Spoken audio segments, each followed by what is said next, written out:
Parents, today I want to talk about the number one reason why your child may be stuck, plateaued, or not progressing the way that you expected in their therapies like PT, OT, speech, all those amazing therapies. And I'm going to start out by saying there's nothing wrong with those therapies. They serve our children in such an amazing capacity. But if there's a missing key, if this part of your child's healthcare is missing, it might be holding them back from progressing in those other therapies. You hear all the time for kiddos, often this low tone conversation, poor control of limbs. But what if there's something that happens before that? What if there's a step before that that leads to the low tone? What if there's high tone somewhere else that needs to be addressed before that low tone can come up?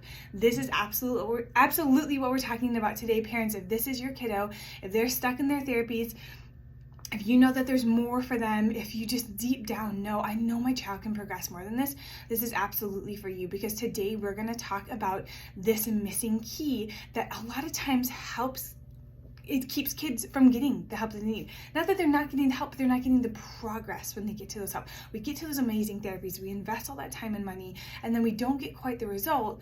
What can we do? Is there something else we can do with it? Is there something else we can do before it to help my child progress even more? There's a really overlooked part of the system. When we look at the neuromuscular system, it's that neuro part, that first part. It gets so overlooked when we're working with kiddos, and that can be the absolute key to unlocking your child's full potential to get all of that progress, all of the 100% potential out of all those therapies, all the hard work that you're doing for them, all those awesome things you're doing for them.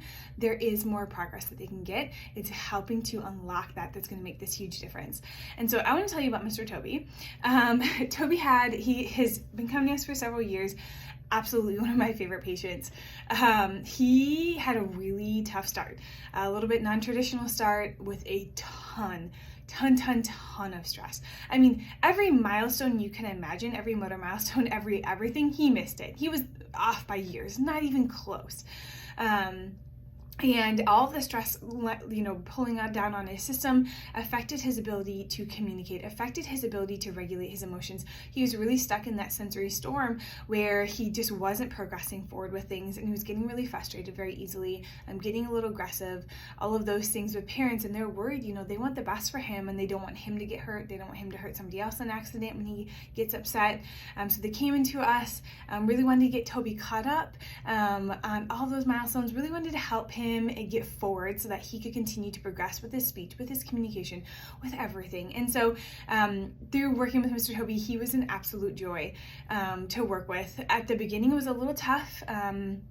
I remember him kind of taking a couple swings at me a couple times, but I knew that it was just the fight or flight response coming out. He's a fighter. We got some people who fight, some who flight, and some who freeze. He was a fighter, and that was okay. Helping him work through that stress, especially the old retained stress from birth, from his first year of life, was so important for Toby's progress. When we were able to help him work through that neuro stress on his system, he just took off. So much more communicative, so much more calm, so much less aggressive, caught up on his milestones, just doing amazing things. And it really did change his trajectory in life. His ability to communicate and move forward is going to affect his ultimate potential and trajectory of where he's going to end up going in life. So still get to work with him today in our wellness program. Absolutely amazing. Brings a smile to your face every time he walks in the door. And we work with tons of kids like this, right? Toby's is not an isolated story. And so when we look at this, you want to know, okay, well, what's going on here? Why is this stress going on in our kiddos?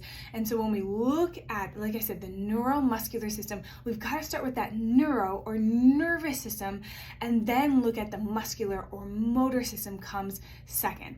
Therefore, in order to fully address any gross motor problems, we've got to address the nervous system first. I'm so sorry. So the central hub for the nervous system is going to be your brain, your spinal cord, your neck, this upper part of the nervous system here. That's going to be that hub. And what's really important to note is that this is not looked at by pediatric PTs, anybody else, pediatricians. No one's looking at this central neural hub to see what's going on here for our kiddos, and is this affecting and holding them back in their ability to progress, in their ability to understand what you're asking them to do, ability to integrate sensory information. And so what's important with this area is that even though they're more essential. The brain, the spinal cord, the neck is more essential for gross motor function than the core and the extremities. So many times we go after those core and extremities with the therapies, but if we don't address the neural system up here, you're going to continue to run into those walls, run into those plateaus with your therapies, because the controlling system isn't working the way that it's supposed to. So these vital areas, brain, spinal cord, brainstem, neck, are commonly injured during birth trauma. Forceps, vacuum, C-section, cord wrap, assist, all of those things are super traumatic to this delicate little area, especially, baby's been floating in water for the last 9 months. They've never held their head up against gravity, but yet we use that head to pull, yank, twist them out, and we really can be damaging to the nervous system up here. So we're setting them up for these struggles from the very beginning. In a vast majority of cases, the subluxation and abnormal tone has set in that central nervous system, and if not addressed, it's going to continue to make those other therapies get stuck, because we have such high tone in the neck. We can't have normal tone in the core and the arms. We just are running so high up here, it bottles everything up, and nothing else can get out and down to those other vital areas that need to function.